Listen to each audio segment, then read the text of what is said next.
Hi guys ব্যৱহাৰে মানুহৰ আচল পৰিচয় নেকি? এজন মানুহৰ ভাল ব্যৱহাৰে তেওঁৰ জীৱনত তেওঁক উন্নতিৰ পথলৈ যোৱাত ব্যৱহাৰে এডাল জখলাৰ নিচিনা সহায় কৰে নেকি? নে ব্যৱহাৰ ভাল হলে এজন মানুহ বেছি চহকী হ'ব পাৰে? তে বলক এই ভিডিঅ'টো আৰম্ভ কৰো য'ত আমি ব্যৱহাৰৰ বিষয়ে আলোচনা কৰিম।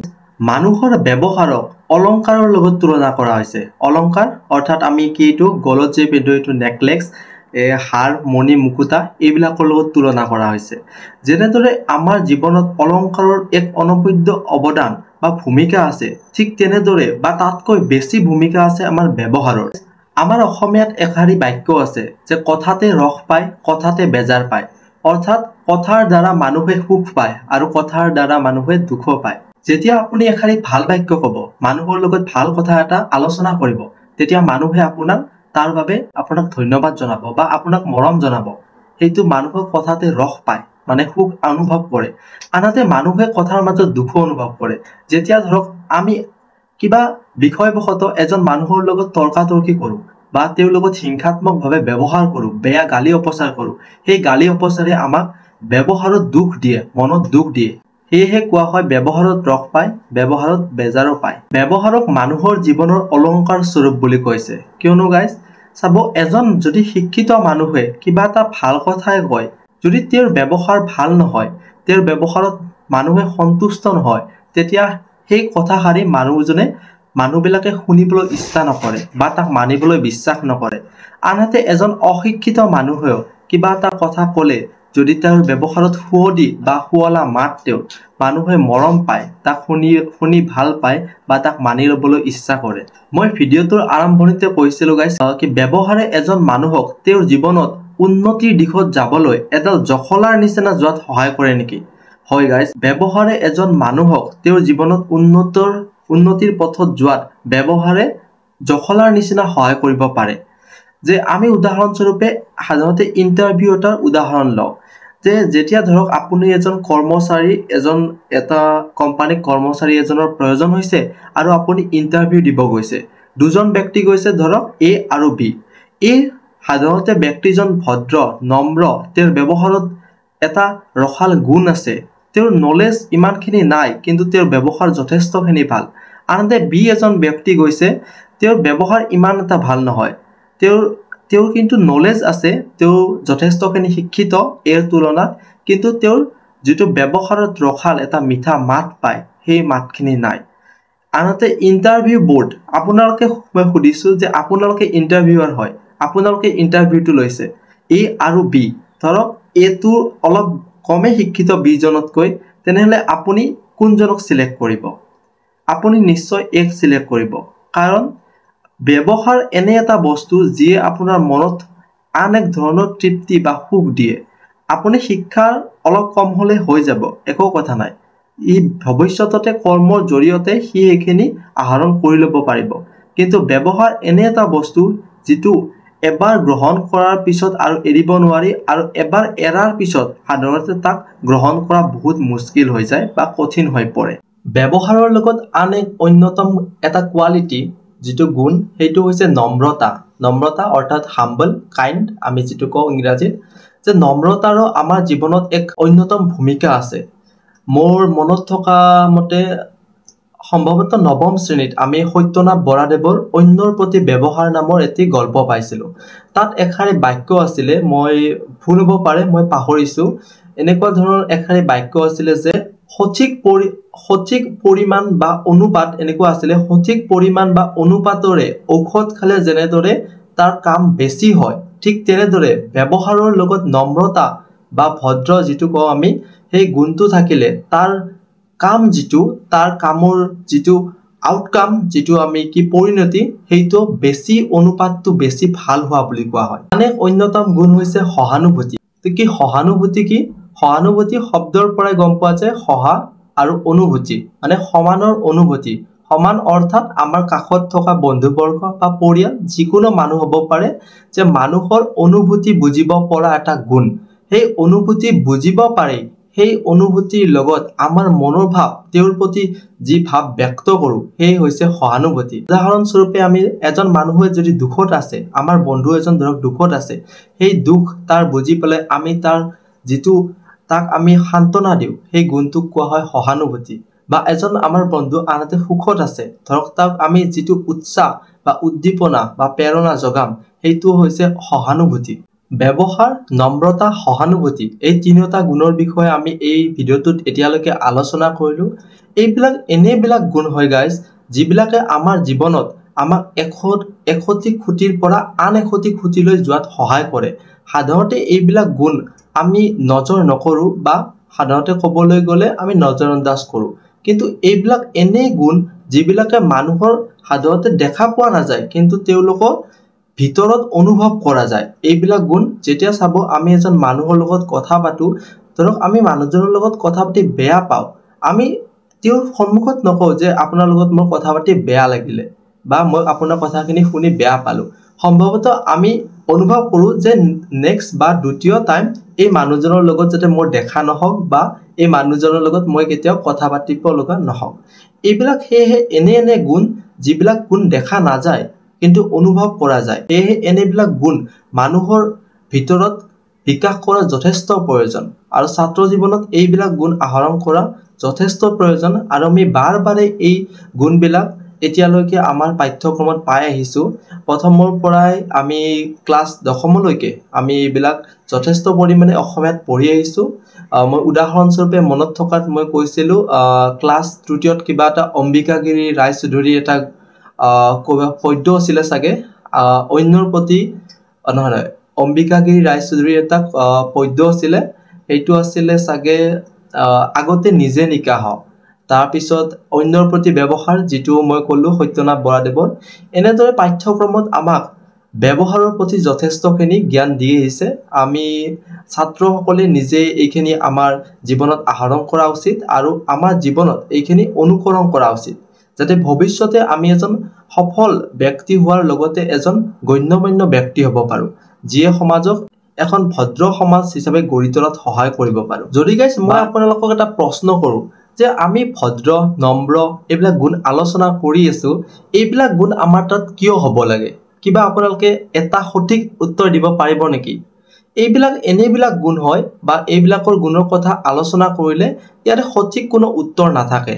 ইয়াৰ উত্তৰ বুলি ক'বলৈ গ'লে সমাজৰ উন্নতিকৰণ আৰু সমাজত মিলাপ্ৰীতি আৰু একতা বোধ বৃদ্ধি কৰাই ইয়াৰ মূল উদ্দেশ্য যেতিয়া আমাৰ সকলোৰে গুণবিলাক ভাল হ'ব আপুনিয়ে কওক যেতিয়া আমাৰ সকলো কথাবিলাক বুজিব পৰা হ'ম তেতিয়া আমি সৰু সৰু কথাত কাজিয়া নকৰিম তেতিয়া সমাজত মিলাপ্ৰীতি বৃদ্ধি হ'ব একতা বৃদ্ধি হ'ব সমাজখন শান্তিপূৰ্ণ হ'ব এনেবিলাক গুণৰ একো বিশেষ একো এনেকুৱা নহয় যে এইটো গুণ আহৰণ কৰিলো তোমাক মই চাৰ্টিফিকেট দিলো লোৱা এনেকুৱা নহয় এইবিলাক যে তুমি কি এইটো সহানুভূতি কৰিলা এইটো চাৰ্টিফিকেটখন লৈ লোৱা আৰু সমাজত দেখুৱা যে মই সহানুভূতি কি লাভ কৰিলো এনেকুৱা নহয় এইবিলাক ব্যক্তিৰ গুণ হয় যিয়ে সমাজখনক আন এক পৰ্যায়ৰ শান্তিপূৰ্ণভাৱে জীয়াই থকাত সহায় কৰে তো সহানুভূতি ব্যৱহাৰ নম্ৰতা এইবিলাক কি গাইছ এইবিলাক কি বিক্ৰী কৰা বস্তু নেকি এইবিলাক দোকানত পায় নেকি যে গৈছো খুৰা 100 টকা দিয়ক 100 টকাৰ মোক ব্যৱহাৰ দিয়কচোন ভাল ব্যৱহাৰ 100 টকাৰ লকচোন খুৰা মোক 100 টকাৰ সহানুভূতি দিয়ক তো এইবিলাক ব্যৱহাৰ সহানুভূতি নম্ৰতা এইবিলাক গুণ কিনা বস্তু নহয় কোনো দোকানত পোৱা বস্তু নহয় এইবিলাক গুণ মানুহৰ ভিতৰত নিজে বিকাশ কৰা গুণ নিজে আহৰণ কৰা গুণ এতিয়া কথা হল গাইজ যে এই যে আমি আলোচনা কৰিলো ব্যৱহাৰ সজ ব্যৱহাৰ নম্ৰতা সহানুভূতি এই গুণবিলাক কেনেকৈ মানুহে শিকিব পাৰে সো শিকাৰ পদ্ধতি গাইজ আমি পাইছো শিকাৰ লাৰ্নিংৰ তিনিটা কৌশল বা তিনিটা পদ্ধতি আছে আমি পাইছো cognitive learning সাইকোমোটৰ learning and effective learning so এইটোত কামত আহিব আমাৰ এফেক্টিভ লাৰ্নিং যেটো আমি ইমোশন বা সাধাৰণতে ইমোশনৰ লগত জড়িত হয় ইমোশন যেতিয়া আমি শিকিব লাগে বুজিব লাগে তেতিয়া আমি এফেক্টিভ লাৰ্নিংৰ দ্বাৰা শিকো কি সহানুভূতি অৰ্থাৎ আনৰ মনত কি চলি আছে আনৰ মনত কি ঘটি আছে তেওঁৰ পৰিস্থিতি কি হয় যেটো তেওঁৰ অনুভূতি হয় সেই অনুভূতি বুজাৰ কিছুমান আহৰণ কৰাৰ কিছুমান উপায় আছে বহুতে ধৰণৰ কিছুমান উপায় দিব কিন্তু মই যেটো উপায় সাধাৰণতে ভাল পাওঁ এইকেইটা দুটামান আপোনালোকক উপায় কৈ দিছো এটা হৈছে ফাৰ্স্ট হৈছে যেটো আমি মুভি যেটো ফিল্ম বুলি কওঁ সো মুভি এনেকুৱা এটা বস্তু যেটো আমি চকুৰে চাওঁ আৰু সদায় মনত ৰাখিব চকুৰে চোৱা বস্তু এটা আপুনি বেছি দিনলৈকে মনত ৰাখিব পাৰে আৰু তাক বেছি সহজে বুজি ল'ব পাৰে যেতিয়া আমি কোনো এটা ধৰক বস্তু পঢ়ো সেই বস্তুটো পঢ়লে আমি মনত থাকে হয় বহুত দিনলৈকে মনত থাকে কিন্তু যেটো ভিজনাৰী হয় যেটো আমি চকুৰে চাওঁ তাৰ নিচিনাকৈ মনত থাকিব নোৱাৰে সো মুভি ইয়াৰে প্ৰথমটো এটা অন্যতম উপায় যেটোৰে আমি এইবিলাক গুণ আহৰণ কৰিব পাৰো তো এনেবিলাক মুভি চাওক যত আপুনি এমপ্যাথি কাইন্ডনেস আপুনি গ্ৰেটফুল বা হেল্পনেস এইবিলাক মানে গুণ কোৱালিটি থকা মুভি চাওক যিবিলাকৰ পৰা আপুনি সেই মানুহবিলাকৰ পৰিস্থিতি বুজিব পাৰে আৰু তেওঁলোকৰ মন বুজি তেওঁলোকৰ কথা আলোচনা কৰিব পাৰে বা কথা পাতিব পাৰে তেওঁৰ অনুভূতি তেওঁৰ লগত নিজে শেয়াৰ কৰিব পাৰে তো গাইস মই নিজে বহুত বেছি মুভি চাওঁ বহুত বেছি মুভি চাওঁ মই হেইটো কথা নিজে কৈলো আৰু হেয়া আপোনালোকক মই কেইখনমান নিজে ফিল্ম সাজেষ্ট কৰিম যে যিখন ফিল্ম চাই আপোনালোকে সহানুভূতি যিবিলাক গুণ মই আপোনালোকক কলো যে সহানুভূতি নম্ৰতা ব্যৱহাৰ এইবিলাক আপোনালোকে সাধাৰণতে বুজি পোৱাত বেছি সহজ হ'ব কেইখনমান মুভি মই আপোনালোকক কৈ দিও বলিউডৰ মুভি হয় আৰু বেছিভাগ ইউটিউবত ফ্ৰীতে আছে অন্যতম মুভি হৈছে তাৰে ভিতৰত দা লাঞ্চ বক্স তাৰ পিছত চাব আপোনালোকে ডিয়াৰ জিন্দেগী তাৰ পিছত আছিল তাৰে জমিন पर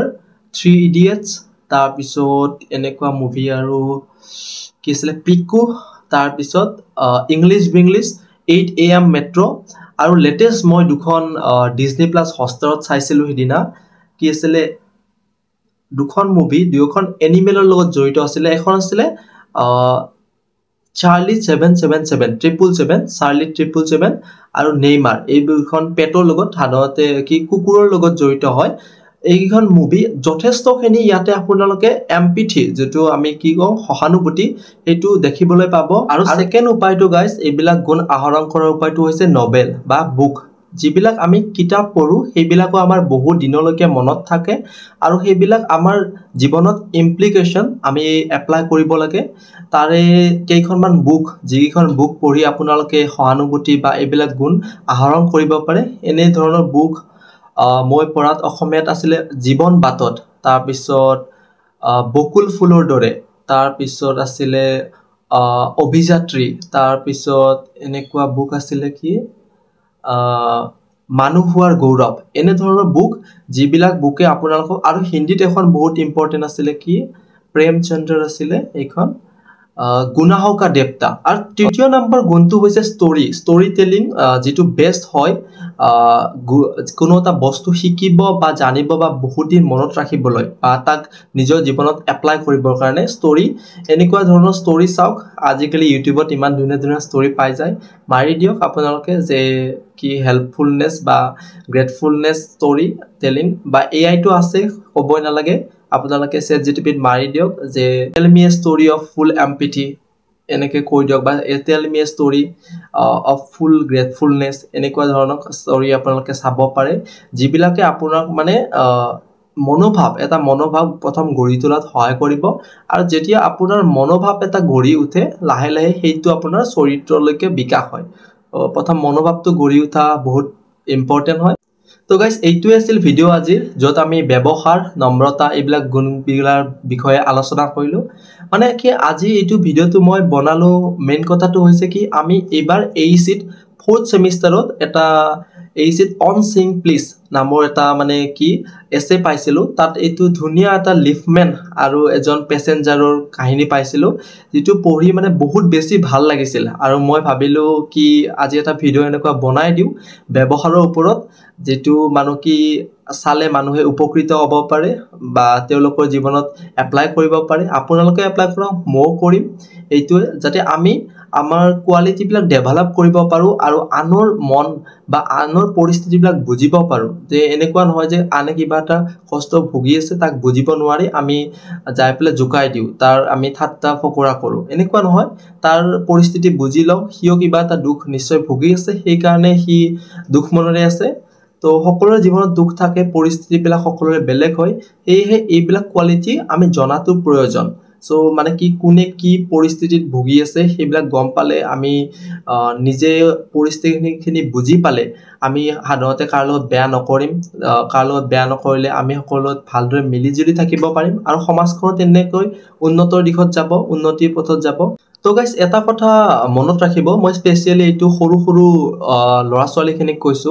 মানে কি আমি যিবিলাক কথা শুনো যিবিলাক কথা দেখো সেইটোৱে আমাৰ স্বভাৱত গঢ় লৈ উঠে আপোনালোকে এইটো সৰু সৰু লৰা ছোৱালীখিনিও পাই আহিছে চাগে ভাট্ট চৰাৰ কাহিনী দুটা এজন ৰজাৰ লগত আছিলে আৰু এজন দানৱৰ লগত ৰজাজনে কি কেনেকৈ আহক বহক আৰু দানৱজনে কেনেদৰে থৰধৰ মাৰ কৈছিল সো সৰু সৰু বাচ্চাবিলাকে মানে কি আজিকালি জানে তো কোৱা কন্টেন্ট বিলাক কেনেকুৱা ইউটিউবত সব ভাল বেয়া সকলোখিনি পোৱা যায় সো সৰুখিনি ভালদৰে বুজি লবা যে যিখিনি বেয়া হয় বা ব্যৱহাৰ তোমাৰ কাৰণে উপযোগী নহয় সেইখিনি পৰিহাৰ কৰিবা বা বাদ দিবা ত্যাগ কৰিবা আৰু যিখিনি তোমাৰ জীৱনত উপযোগী হ'ব পাৰে এনেকুৱা ধৰণৰ কন্টেন্ট চোৱা লাগিলে এনেকুৱা নহয় যে মোৰ ভিডিও চাও মই এনেকৈ কোৱা নাই ভাল ভিডিও চোৱা গম পাইছে আপোনালোকে ক'ব নালাগে বেয়া ভিডিও যথেষ্টখিনি পোৱা যায় গালি গালাস এইবিলাক মানে কি আৰু এনেকুৱা হয় যেতিয়া আমি এটা গালি দিম সেইটো ভিডিওটো ভাইৰেল যথেষ্টখিনি পৰিমাণে হোৱা যায় চাবচোন সমাজত এইটোৱে মানে ক'ত কি কাজিয়া কাৰ কি বেয়া হৈছে গালি শুনিব পাৰো এইবিলাক সাধাৰণতে বেছি ভাইৰেল হয় সো এইবিলাকৰ পৰা সাধাৰণতে দূৰত থাকিবা পাৰাখিনি ভাল ব্যৱহাৰৰ ভাল কন্টেন্ট চোৱা ভাল মানুহ হোৱা এই আশা কৰিছো সো এইটোৱে আছিল ভিডিও গাইস তো ইয়াতে আজি শেষ কৰো আজি ভিডিওটো সো ভিডিওটো ভাল পাইছে যদি লাইক শেয়াৰ কমেন্ট কৰি দিব আৰু চেনেলটো নতুনকৈ আহিছে যদি প্লিজ সাবস্ক্ৰাইব কৰি যাব